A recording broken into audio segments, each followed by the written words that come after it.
छत्रपति शिवाजी महाराज को हम लोग याद क्यों करते हैं? ब्राह्मण लोग 1857 के साथ तथाकथित आजादी का ओरिजिन बताते हैं, मगर अब मैं थोड़े अलग रूप से अध्ययन कर रहा हूं तो मुझे पता चला, मेरा अब आकलन हो रहा है, फुले शाहू अंबेडकर ने जो अलग आजादी का आंदोलन चलाया था, इसका ओरिजिन छत्रपति शिवाजी महाराज के द्वारा चलाया गया जो स्वराज्य का आंदोलन है इसके अंदर। और इसके बारे में हम लोग देश भर के मराठा और कुंभी ओबीसी लोगों को रिसर्च के द्वारा बताने वाले एक तथ्य हमारे सामने आ गए। वो तथ्य क्या है? जो ब्राह्मण हमको क्या बताते हैं कि अंग्रेजों के खिलाफ हम लड़े, तो मैं आपको बताना चाहता हूं, बाजीराव पेशवा जो आखिरी पेशवा था, उसके बाप का नाम था रघुनाथराव पेशवा। इसने बहुत सारे क्राइम किए, अपने खानदान के आदमी को मारा, तो उसने एग्री किया, मैंने मारा, तो उसको नासिक में प्रायश्चित के लिए भेजा था, मगर अंग्रेजों को भारत में बुलाने का काम बाजीराव पेशवा के बाप रघुनाथराव पेशवा ने किया है। वो लोग हमको बोलते, जब कभी हम सच बताते हैं तो बोलते नहीं तुम अंग्रेजों के द्वारा बताए हो, इसके द्वारा बता रहे हो। अरे तुम अंग्रेजों को भारत में न्योता देने के लिए रघुनाथराव पेशवा ने सन 1781 में एक ब्राह्मण को भेजा था जिसका नाम है हनुमंत राव। और एक ब्राह्मण को अंग्रेजी नहीं आता था और राज भारत में मुगलों का था, तो मुगलों की भाषा में जो पर्शियन भाषा थी उसी भाषा में भारत में अंग्रेज लोग पत्राचार करते थे। तो ये जो रघुनाथराव पेशवा है ये अंग्रेजों के साथ डीलिंग करना चाहता था, मगर इसको अंग्रेजी नहीं आता था, तो जो पर्शियन आदमी था, पारसी भाषा जानने वाला, वो मनियार नामक आदमी को वहां भेजा था और साल भर तक वहां वो रुके थे। और जब वो सेफ आए तो रघुनाथ राव ने जिन अंग्रेज अफसरों के साथ लंदन में ईस्ट इंडिया कंपनी के साथ जो पत्राचार किया उसके रिकॉर्ड्स अभी हमें मिल गए हैं। मगर एक दुख की बात है, शर्म की बात है कि छत्रपति शिवाजी महाराज के नाम पर जो एमपी बनकर दिल्ली में संसद में आते या छत्रपति शिवाजी महाराज का नाम लेकर जो कुर्मी और ओबीसी लोग अपने समाज में चेतना का निर्माण करते हैं, वो छत्रपति शिवाजी महाराज का अपमान करने वाले लोगों में शामिल है। क्या है? छत्रपति शिवाजी महाराज का अंतिम वारिस प्रताप सिंह भोसले जो 17 का राजा था, इसको राजा घोषित किया, 14-15 साल राज्य किया।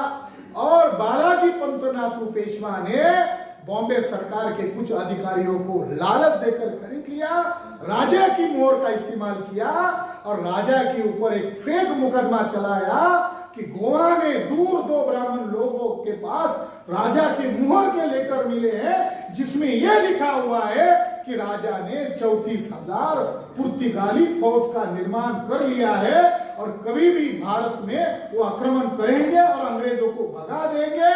और इस तरीके से फर्जी डॉक्यूमेंट बनाए और उसमें वही शामिल है जिसमें पेशवाओं का राज खत्म करने में अग्रभागी था। वो नातू पेशवा ने छत्रपति को इतना जलील किया, रात के 2 बजे 1000 फौज की मौजूदगी में जब 17 के सारे लोग सोए थे, राजा शयन गृह में जिस अवस्था में था उसको घसीट कर बाहर निकाला गया और उसको वाराणसी में वनवास के लिए भेज दिया गया।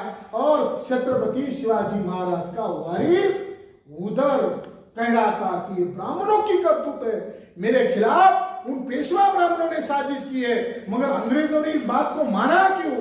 आज उसके वारिस कहने वाले लोग भी बोल नहीं रहे कि ब्राह्मणों ने उनको मारा, उनके भाई का कत्लेआम किया। साथियों, आखिरी बात यह है कि 2004 में जेम्स लेन को पुणे के ब्राह्मण ने महाराष्ट्र में लाया और बम पुरंदरे नामक ब्राह्मण ने छत्रपति शिवाजी महाराज का चरित्र हनन किया।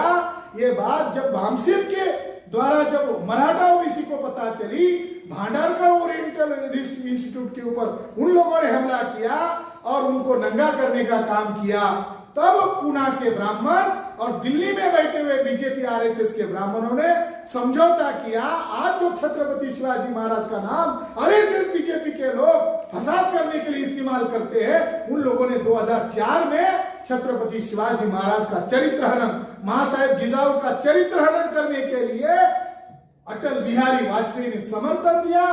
यानी छत्रपति शिवाजी महाराज का चरित्र हनन करने के लिए अटल बिहारी वाजपेयी ने पैसा दिया भांडारकर ओरिएंटल रिसर्च इंस्टीट्यूट को, और पेज नंबर 99 पर ब्राह्मण ने खुलेआम लिख दिया कि छत्रपति शिवाजी महाराज का बाप शाहजी भोसला न होकर जो गुरु है दादू कोंडदेव वो है। इतना ही नहीं, आगे ऐसा लिखा, महासाहेब जिजाऊ का चरित्र हनन, शाहजी राजे का चरित्र हनन, और ये मामला कहां गया?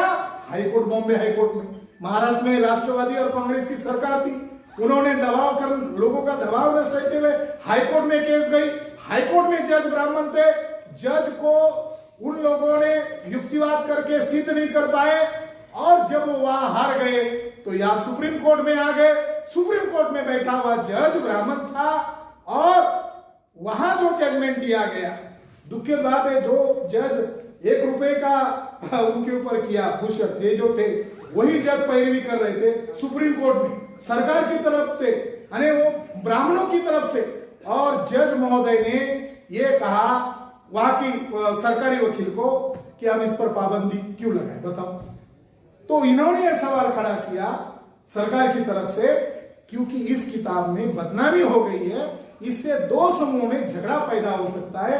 सुप्रीम कोर्ट के जज ने उनको कहा, वो 2 समूह कौन है बताओ।